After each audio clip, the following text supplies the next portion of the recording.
Akala ng iba wala akong problema.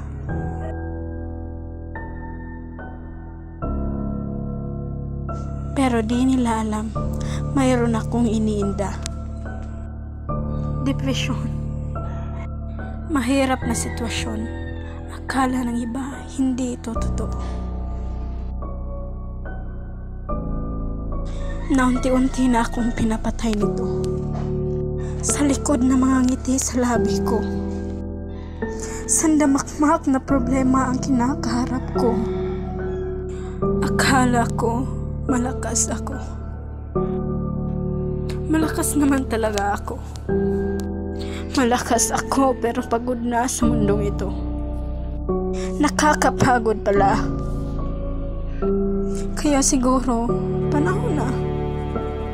Panahon na para sabihin, tama na. Lagi kong sinasabi sa sarili kong, kaya pa.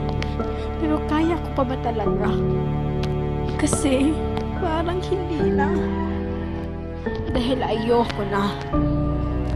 Laging nandyan ang dilim, nag-iimbita. Nag-iimbita sa tuwing ako ay mag-isa. Walang nakakarinig sa aking sigaw. Kahit sumisigaw ako araw-araw. Walang may pakialam sa aking nararamdaman. Kaya ako pinanghihinaan. Wala silang narinig kaya wala na rin akong ibang marinig kundi halika na, alam kong ikaw ay pagod na. Pasensya na sa mga mali ko. Pasensya na kung ako ay bobo. At pasensya na rin kung pagod na ako. Pagod na akong mabuhay sa mundo.